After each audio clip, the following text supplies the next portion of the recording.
So we're going to talk about the world's most difficult person. I got to tell you that if you can embrace self-management, you can embrace the opportunities that are out there for you. Now, I want to share with you, it's very easy for people to list their faults. It's much harder for people to list their gifts and areas of strength. And what I want to do is I want to help you manage both. I want to help you harness your gifts and manage it and sometimes delegate the shortcomings. And we got to know both.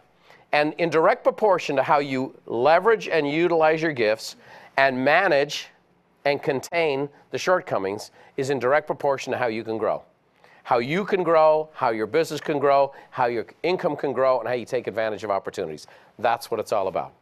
Back in the old days of Buffini and Company, we would do our turning point retreats. And we used to have, we'd play a song to get the crowd back in on time. So we played James Brown, I Feel Good. You ever heard that song? So what would happen is we'd take a 20-minute break. There'd be 1,000 people in the room.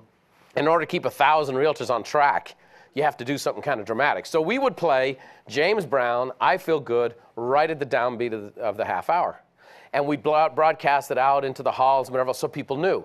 Now, our experienced members knew when that song ended, if you weren't sitting in your seat, my staff would grab the people who came in late, bring them up on stage, and they had to sing it in front of 1,000 people. And so there would be pandemonium.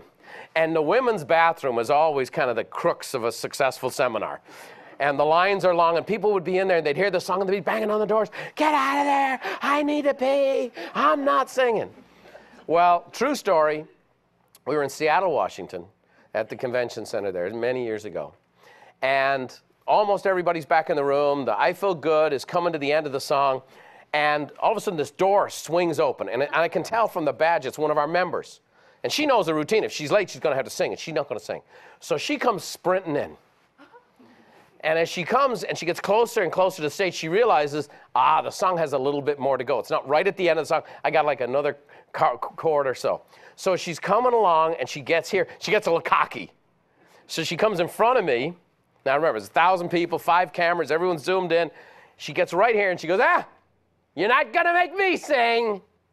And right as she gets in front of me, I notice that her skirt is stuck in the top of her pantyhose. And as she comes by, camera 2 is just locked in, and 1,000 people, her eyes are about this big. She didn't want to be embarrassed by singing, but she thought it was okay to flash 1,000 people. And so when we're managing ourselves, sometimes we got to understand where we actually are, not where we were or where we want to be. We have to understand where are we at right now. Now, many people think the fork in the road is a big deal. It's this. And there are big forks in the road, okay? Should I be in a relationship with this person? Are we going to start a business? Are we going to have a family? Am I going to move to this city? I mean, there are big choices that happen in life.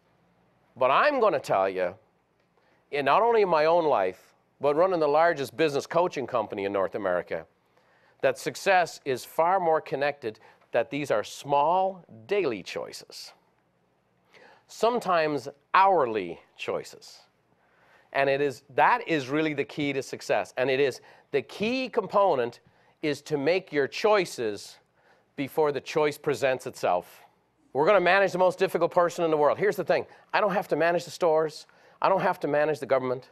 I don't have to manage the economy. I don't have to manage the restaurants. I don't have to manage the infomercials. I don't have to manage the TV. I don't have to manage the internet. I'm not hoping that all those things improve so I can live the good life. I don't have to have anything.